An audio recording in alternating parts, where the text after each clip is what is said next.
Shalom, shalom, Brother Zay. First, we give all praise and glory to the Heavenly Father, which is Yahweh, Bahashim Yahweh Shah, Yahweh being the Heavenly Father, Yahweh Shah being the Son, who people ignorantly call him Jesus Christ, the Anointed One of Israel. Today's topic is going to be about Revelation chapter 17, right? The 10, what's it called? The 7 heads and 10 horns, right? 10 horns, 7 heads, Salakia, Beramir. That's what we're going to go into.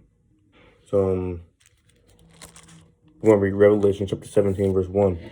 And there came out one of the 7 angels, which had the 7 vials, and talked with me, saying unto me, Come hither. So who's getting shown these revelations right now? It's John the Revelator, right? John the Divine, if you will, right? I will shew unto thee the judgment of the great whore that sitteth upon many waters. Who's that great whore? It's Babylon the Great, America, right? And who runs this? Who runs Babylon? Esau, the so-called white man, the devil, right? So the whore is Babylon the Great, man, right? Let's get that in Revelation. I should know. She said upon many waters is Revelation chapter 17, verse 15. The waters means, multitude of people, other nations, right? So this is Revelation chapter 17, verse 15. And he said unto me, the waters which thou sawest where the whore sitteth are peoples and multitudes and nation and tongues, right? So that waters other nations, man. Because Esau, the so-called white man, Babylon, he runs his world, man, right? He controls everybody, right? You got people following his ways. Now you got Chinese men speaking English, right? Before they came over here, they were speaking their own language. They was wearing their own ancient garments, right? They was doing their own customs. And when they came over to America, they wearing suit and ties now. They're the first one, buying turkey for Thanksgiving. You got the Indian man and the Arabian man. They line off fireworks, right? Fireworks on July the 4th, right? You even got Jake doing that too, right? But you're gonna find out that's that great whore, man. Right? That whore, she's always somewhere, man. She's never in her own place. Right? You got Esau, Babylon, they're always in somebody's country. They're always in the Middle East. They even be in Cuba. They just be all over the place, man. That's that great whore. She got different doctrines, right? All the different doctrines she believe in. Catholicism, Salakia, Christianity. She approves all of that, man. Right? She's got different doctrines that it's the great whore, man. Abomination, man. A lot of abominations. All right, so let's get that in Ecclesiasticus chapter 26 and verse 11. And it reads, Watch over in a puny eye, and marvel not if she trespass against thee. Right?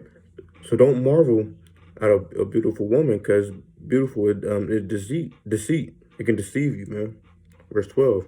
She will open her mouth as a thirsty traveler when he have found a fountain, and drink of every water near her. By every hedge will she sit down and open her quiver against every arrow, man. Right? So a thirsty traveler, if you're a thirsty traveler and you get some dirty water, she's still going to drink it, man. Right? Because she's thirsty. She don't care. It could be clean water, dirty water, lukewarm water, hot water, but it burn her tongue off, right? It could be water with some bugs in it. Hey, she's still going to drink it because she's that great whore. She takes in anything, man, right? And that's what's it called? A characteristic of a whore. She takes in anything. If you have ears to hear. So now let's get Habakkuk chapter 2 and verse 5, man. All right? That belongs like a great whore, man. So this Habakkuk chapter 2 and verse 5, and it reads, Yeah, also, because he transgresseth by wine. How do he transgress by wine? The wine is that doctrine, man. It's twofold. By that wine is doctrine. He is a proud man. What other nation is proud? The so-called white man is the most prideful nation of people on on this earth, man. Neither keepeth at home. He's always somewhere, man. He's always in somebody else's country trying to set up democracy. He's always somewhere trying to take somebody oil, take somebody goods, man. He's always somewhere. Who enlargeth his desire as hell. So he's never satisfied, man. He always wants something, right? And that's death. and cannot be satisfied again. He's never satisfied. He always wants something. But gathereth unto him all nations, and heapeth unto him all people. So he gathered all nations, man. He tried to get everybody down with his order, man. He tried to get them like what's called Africans, Africa with his order and everything like that. You know, Saudi Arabia. He's always somewhere to gather people into him and make people bow down to him, right? So now let's go back. So let's read Revelation chapter 7, verse 2. With whom the kings of the earth have committed fornication. And fornication is the spiritual, like, it's just spiritually. It's not physically. It could be, but right now it's speaking spiritually, man. Fornication, other nations commit fornication with her by trading, by dealing with her philosophies, by doing whatever she tells them to do. Whatever Babylon, that great whore, tells the other nations to do, right? In order to do something, trade with her, they might have to kill somebody, man, right? But that's the fornication they have to commit, just in order to succeed in this world, right? To do business with them. If you have ears to hear. And the inhabitants of the earth have been made drunk, and with the wine of her fornication. Well, are they really drunk? No, they just drunk. Meaning, when you drunk, you don't know what's going on, right? You overhear a little. The next thing you know, you somewhere else, right? Or you don't know. You just taking different. Meaning, they give you this doctrine, which is that wine. Wine is the doctrine, and now you make drunk. Meaning, you only believe in their customs. You forgot all about this truth. You only believe in their customs, man. Right? And yeah, so on and so on. So let's get Habakkuk chapter 2 and verse 15 with that. This is Habakkuk chapter 2 and verse 15. Woe unto him that giveth his neighbor drink, that putteth thy bottle to him, and maketh him drunken also, that thou mayest look on their nakedness, right? So meaning you can't if a brother don't want to drink, you got that friend that's still like, hey man, come on, we gotta drink. You put in the drink to him, you keep forcing time to drink. You even pour a shot on for him and everything like that. He said, no. You get the shot, you try to put it in his mouth, and he said, fine, I'll take it. And now he drunk. That's how Esau did to us, man. They kept forcing us to follow their doctrine, and the other nations too, forcing us to follow their doctrine. Now we're made drunk, right? Now people are in a slumber sleep, right? They don't know what's going on. When you're drunk, you don't know what's going on. You're just doing what you're doing, man, right? That's why it's time to be sober-minded and be diligent, right? So let me read that again, 15. Woe unto him that giveth his neighbor drink, that putteth thy bottle to him, and maketh him drunken also, that thou mayest look on their nakedness. So now they're looking on our nakedness, man. Now they see that that God's not dealing with us. We're not keeping the commandments. We're not doing what we're supposed to do as a people. Now they can see our nakedness. Now they can see that we're not prospering as a nation. We're in poverty, right? That's not nakedness, right? Thou art filled with shame for glory. Drink thou also, and let thy foreskin be covered. The cup of the Lord's right hand shall be turned unto thee, and shameful spoon shall be on thy glory, right? So that's what we're going into. So now let's get all these nations are drunk, man. Let's get Proverbs. All nations are drunk because of Esau. Nobody knew what's going on. The elite knew what's going on, but all the average people that you see walking in a Walmart or any store, they don't know what's going on because they're made drunk.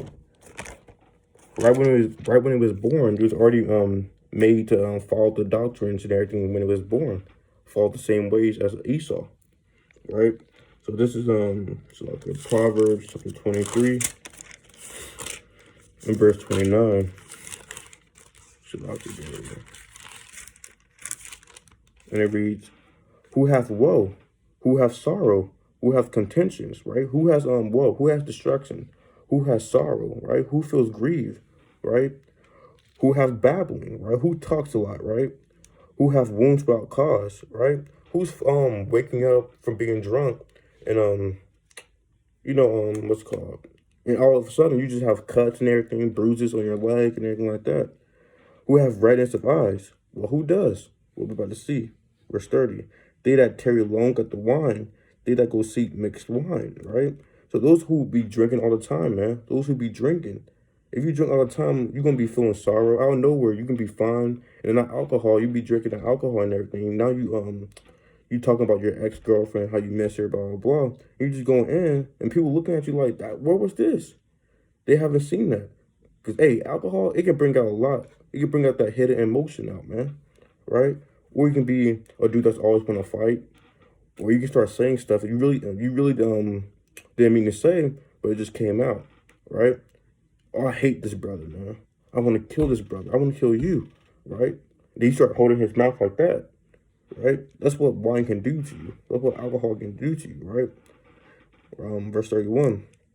Look not upon the wine when it's red, when give it his color in the cup, when it's moving itself aright. So don't be like this, just looking at the cup, man, thinking, can you take another sip? And you take another sip, now you passed out. Verse 32.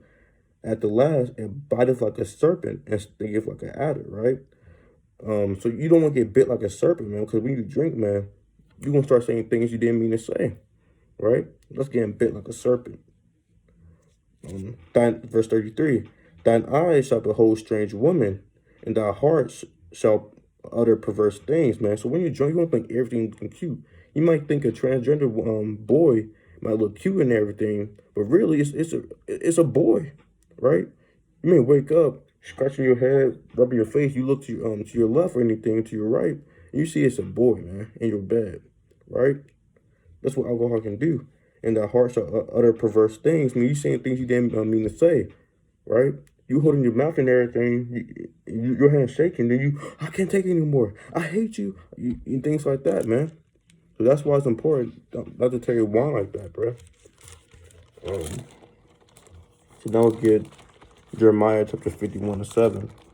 Giving you some precepts. So this Jeremiah chapter 51, verse 7, and it reads, Babylon hath been a golden cup in the Lord's hand, that made all the earth drunken. The nations have drunken of her wine. Therefore, the nations are mad, right? So who's that cup for? Babylon. Who made the other nations drunken? Babylon, right? Verse 8, it tells you, Babylon is suddenly fallen and destroyed.